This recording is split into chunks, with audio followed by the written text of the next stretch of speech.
नमस्कार, मैं हूं गीता ठाकुर और आप देख रही हैं नेशन स्पीक।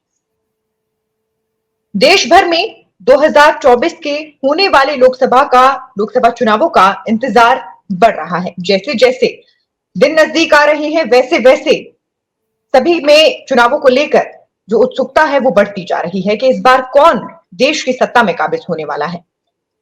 अगर बात की जाए, एक तरफ सत्तारूढ़ बीजेपी है और दूसरी तरफ एक बड़ा महाविपक्षी गठबंधन बना है। लेकिन अभी तक इस गठबंधन की बात की जाए तो गठबंधन मजबूती से आगे बढ़ता हुआ नजर नहीं आ रहा। इस गठबंधन में तमाम तरह की चर्चाएं देखने को मिल रही है, तमाम तरह का आपसी कलह देखने को मिल रहा है। और अगर बात की जाए कहां क्या कुछ देखने को मिल रहा है, इस पर चर्चा के लिए हमारे साथ नेशन स्पीक्स के ग्रुप एडिटर रोहित खन्ना मौजूद हैं। सर, बहुत बहुत स्वागत है आपका।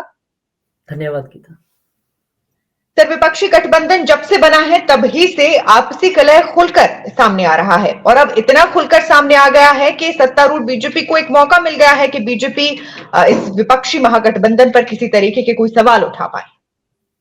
देखिए गीता, पड़ोस के घर में थोड़ी खटपट होगी, लड़ने झगड़ने की आवाजें आएंगी तो बोलने का मौका तो मिल जाएगा। और ये वही हो भी रहा है। जितने जोर शोर से एक वो मल्टी स्टारर मूवी जिसे जैसे रिलीज होती है ना, वैसे रिलीज हुआ था I.N.D.I.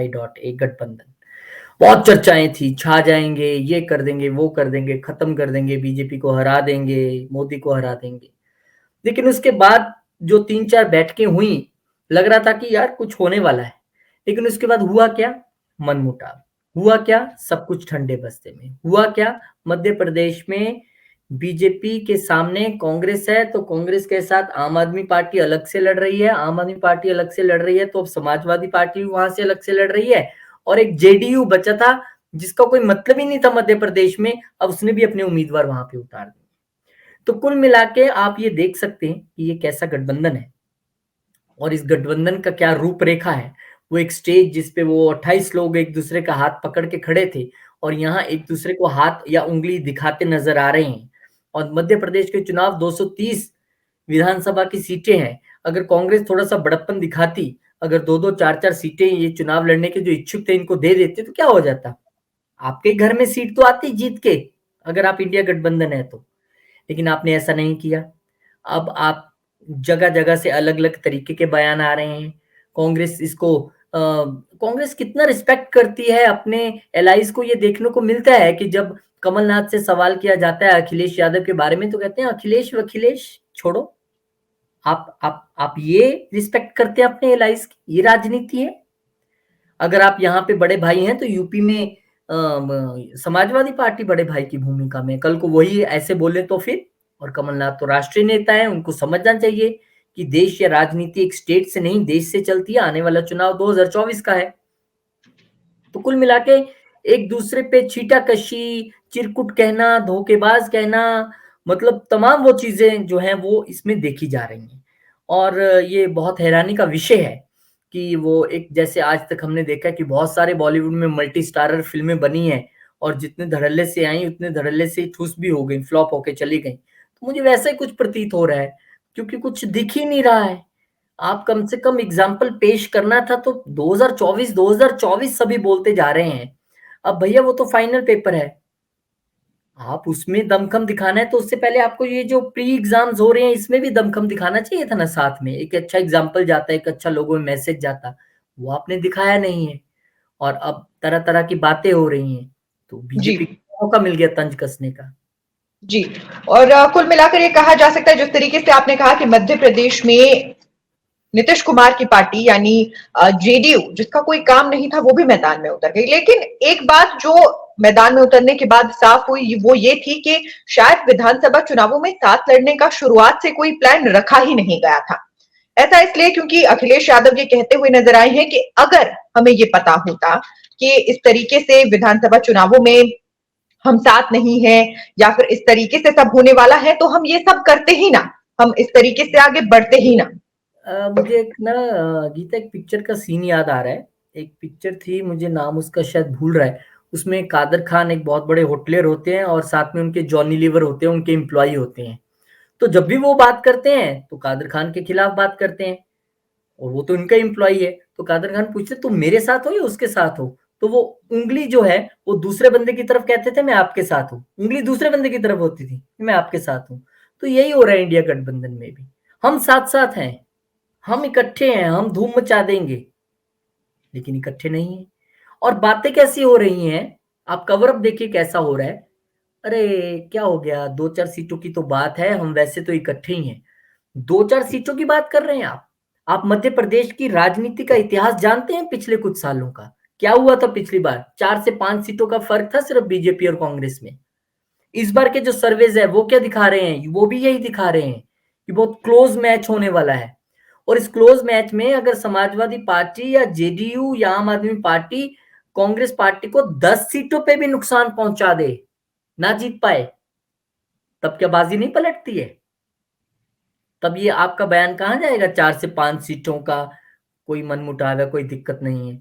अरे भैया 4 से 5 सीटों के शिफ्ट से ही सब कुछ बदल जाएगा। 1% का हार जीत का अंतर रहेगा वोट का, जो सर्वेज अभी तक बता रहे हैं। वो ज्यादा कम हो सकता है, वो ग्राउंड की स्थिति है उस वक्त की। लेकिन ये एक परिपक्वता नहीं है, ये एक मेच्योरिटी नहीं दिखा पा रहे हैं। और मुझे लगता है कांग्रेस पार्टी सबसे बड़ी पार्टी होने के नाते सबसे बड़े भाई अगर आप दल में हैं किसी एक गठबंधन में, तो आपको गठबंधन की भूमिका जो है वो निभानी है। तो आपको वहां पर ये शो करना है कि भाई हम सबसे बड़े हैं इसीलिए हम त्याग करते हैं या हम समझ की बात करते हैं, लेकिन ऐसा हो नहीं रहा है। और एक दूसरे पे लगातार आप देख रहे हैं किस तरह से छीटाकशी हो रही है, एक दूसरे के सामने ही खड़े हैं आप लड़ने जीतने के लिए। 2024 तक आप क्या जाइएगा, फिर वहां पे क्या करेंगे आप यहीं पे नहीं शो कर पा रहे हैं अपनी एकजुटता। जी, बिल्कुल सही आपने कहा और मुझे लगता है कि मध्य प्रदेश के मुख्यमंत्री शिवराज सिंह चौहान ने बड़े ही बखूबी ये कहा है कि हालत ऐसी हो गई है, दिल के कई हजार टुकड़े हुए हैं, कुछ यहाँ गिरे हैं, कुछ वहां गिरे हैं। दिल्ली में दोस्ती का नाटक है और राज्य में कुश्ती का नजारा भी देखने को मिल रहा है। और मुझे लगता है बखूबी उन्होंने शब्दों में इसे ढाला। और अगर बात की जाए इसके साथ साथ हम अगर उत्तर प्रदेश की बात करें, वहां पर भी हालात कुछ ऐसे ही देखने को मिल रहे हैं। आपसी तालमेल की काफी ज्यादा कमी है और कई सारी बयानबाजी भी देखने को मिली है। जी बिल्कुल, ये है उत्तर प्रदेश की कहानी ने तो सारी कहानी शुरू की है। अखिलेश यादव जब वहां पे जाते हैं और सीटें नहीं मिलती हैं, वहीं से तो बयानबाजी का दौर शुरू होता है। और उसके बाद यहाँ पर भी वो दौर है। अभी कह रहे हैं कि कुछ दिन पहले बड़े पोस्टर लग गए यूपी में कि 2024 में राहुल गांधी, तो 2027 में अजय राय, ऐसे मुख्यमंत्री प्रोजेक्ट कर दिया उनको। अब भैया ये समाजवादी पार्टी को कहाँ से रास आएगा? वो तो सोच रहे हैं कि या तो बीजेपी या हम, मतलब वो दूसरे नंबर की सबसे बड़ी पार्टी रहे हैं विधानसभा चुनाव में। तो डेफिनेटली अगर कांग्रेस पार्टी की जिसकी सीटें ही बहुत कम आई हैं, मतलब पता नहीं कौन से नंबर पे है, मुझे तो अब याद नहीं उनकी कितनी सीटें विधानसभा में, लेकिन ना के बराबर है। अगर वो ये कहेंगे कि सीएम हम बनेंगे 2027 में, आप ही के पार्टी के नेताओं ने लगाया ना, किसी ने भी लगाया, वो पल्ला झाड़ लो आपकी, ये तो किसी पार्टी वर्कर ने लगा दिया जी, भावनाएं हैं। लेकिन समाजवादी पार्टी के ही एक नेता का कहना है जैसी बीजेपी वैसी कांग्रेस, जो बीजेपी वो कांग्रेस, मतलब दोनों को सेम सा बता दिया। अब ये वो भूल गए शायद कि हम गठबंधन में हैं। तो ये जो एमपी से निकली चिंगारी है वो यूपी तक पहुंची हुई है। अगर आप कह सकते हो अखिलेश वखिलेश, तो अखिलेश यादव भी यूपी में एक बड़ी पार्टी के नेता है और वहां पे बड़े भाई की भूमिका में है। कल को वो भी आपको ऐसे ही कह देंगे, 80 में से 2-4 सीटें हाथ में पकड़ा के कहेंगे कि ठीक है अब लड़ना है तो ठीक है, नहीं तो आप अपनी मर्जी कीजिए। क्योंकि रेप्लिकेशन तो किसी भी चीज का होता है। और कोई भी नेता, चाहे समाजवादी पार्टी के हों या कांग्रेस के हों, चाहे इस पे लीपापोती करते रहे, वो एक समय की मांग होती है कि आप मीडिया के सामने कैसे लीपापोती करते हैं, लेकिन ये सब जानते हैं कि दिल में तो ठनी हुई है। और वो बदला भी होगा कि जब आएगी सीट शेयरिंग की बात, अगर समाजवादी पार्टी इंडी गठबंधन में रहती है तो वो अपने तरीके से देगी, उसे मध्य प्रदेश याद आएगा। अब आपने देख ली कितनी बड़ी यहाँ पे कांग्रेस से गलती हुई है। अब वो कैसे सुधारते हैं नहीं सुधारते हैं, लेकिन ये सच बात है कि तलवारें तो तनी हुई हैं एक दूसरे पे, जुबान जी की तलवार। जी सर, इसके साथ साथ आजम खान की जो मुलाकात होने वाली है अजय राय से, उसे लेकर भी कई तरह की बयानबाजी देखने को मिली है और काफी हाँ, ज्यादा चर्चा। जी ये एक नया बात देखो, ये नई एक चीज शुरू हो गई बीच में। अब आजम खान जो नेता हैं वो समाजवादी पार्टी के हैं, वो जेल गए तो मिलने जा रहे हैं उनसे अजय राय। और ये एक समाजवादी पार्टी को तो खलना ही था ये। कांग्रेस मुझे नहीं पता है क्या कर रही है, मतलब जैसे वो दानिश वाला मुद्दा हुआ जब वो लोकसभा में तब भी वो कांग्रेस नेता उनसे मिलने पहुंच गए, वो नेता बीएसपी के हैं। और यहाँ पर एसपी के नेता के साथ हुआ तो कांग्रेस मिलने जा रही है तो एसपी को खनक गया। तो अखिलेश यादव ने सवाल उठा दिया कि भाई आप कहाँ थे जब उन पे कार्रवाई हो रही थी, उनको फंसाया जा रहा था, तब आप कहाँ थे, अब क्यों? तो ये वोट बैंक की राजनीति नजर आती है, एक पर्टिकुलर किसी बंदे से मिलने जाना। और समाजवादी पार्टी तो डेफिनेटली गुस्से में होगी कि भाई ये तो हमारे वोट बैंक पे नजर रखे, हमारे नेता से मिलने जा रहे हैं, एक मैसेज अलग जा रहा है। तो ये अच्छी बात है कि कांग्रेस वहां पर अपने आप को फ्रंट फुट पे यूपी में शो कर रही है, पर समय से पहले चीजों को करना। अब आप बताइए 2027 कहाँ है, पहले सीएम प्रोजेक्ट होने शुरू हो गए। और आप वक्त से पहले जब चीजों को करने की कोशिश करते हैं तो आप फिर उसको तो छोड़िए, क्या करना है जो आपने करना है, जो करंट आपके सामने टास्क है आप उसको भी नहीं कर पाते।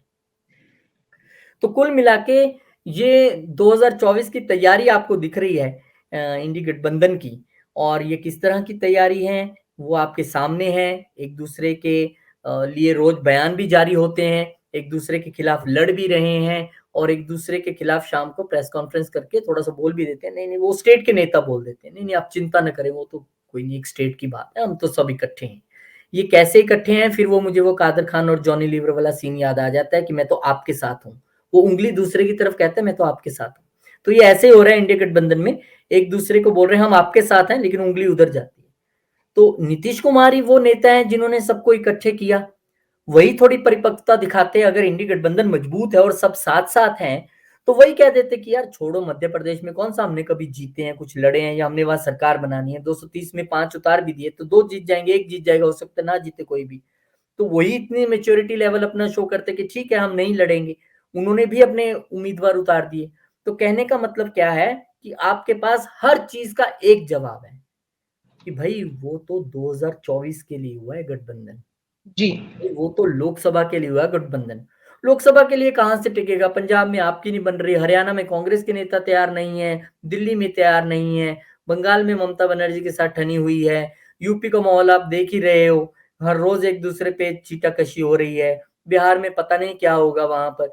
तो आप 2024 की बात तो कर रहे हो, पर 24 के लिए भी तो एक सुर दिखाई दें, वो भी नहीं हो रहा है। सीट शेयरिंग तो अब छोड़ ही दीजिए, वो तो अब कौन से ठंडे बस्ते में है भगवान ही जानता है। तो ये कुल मिला के अब बीजेपी के लिए तंज कसने का समय इसीलिए आया है। और आप देखना यूपी, और इसका यूपी का जो ये फैक्टर अभी गया है मध्य प्रदेश और राजस्थान, ये आपको बड़ा फर्क दिखाई देगा वहां पे जब वोटों की गिनती होगी। क्योंकि इतने क्लोज कॉन्टेस्ट में जब आम आदमी पार्टी या समाजवादी पार्टी या कोई और दल वहां पर चुनाव लड़ेगा तो वोट वो कांग्रेस की ही ज्यादा काटेगा, वोट वो कांग्रेस की ही वहां पर। क्योंकि देखिए आप एलआई है ना, आपके सेम विचार है, आप एक गठबंधन में हैं, तो डेफिनेटली आप कैसे वोटर को अट्रैक्ट करोगे, आप सेम माइंडेड वोटर को अट्रैक्ट करोगे ना। आप ये तो नहीं कि आप बीजेपी की वोट में सेंध लगा दोगे कि बहुत ज्यादा, हो सकता है वहां से भी कुछ जाए, लेकिन आप लाइक माइंडेड हो तो आपके वहीं से जो है शेयर कम होना या ज्यादा होना जो भी है। तो कुल मिला के ये एक लेसन है आई थिंक इंडी गठबंधन के लिए कि भाई सब कुछ तो ठीक नहीं है, और मीडिया के सामने बैठ के या कैमरे पे बोल देना या प्रेस कॉन्फ्रेंस में बोल देना कि सब ठीक है, वो फिर एक और पिक्चर का सीन याद आ जाता है आमिर खान का, 3 इडियट में था कौन, all is well, all is well. तो ऑल इज वेल वाली कहानी है, ऑल इज वेल अभी तक दिखाई नहीं दे रहा है कहीं भी ऑल इज वेल। बाकी अलग बात है, ऑल इज वेल बोलना है तो ठीक है।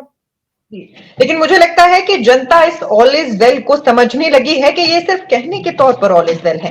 देखिए जनता से ये उम्मीद करना कि जनता अचानक ये भूल जाए कि आप राज्य स्तर पर तो साथ नहीं है लेकिन फिर आप राष्ट्र स्तर पर साथ है, मुझे लगता है जनता इतनी जल्दी ये स्विच नहीं कर पाएगी जितनी जल्दी नेता ये स्विच कर पा रहे हैं। बहुत बहुत शुक्रिया सर इस चर्चा में शामिल होने के लिए, आप चर्चा का हिस्सा बने।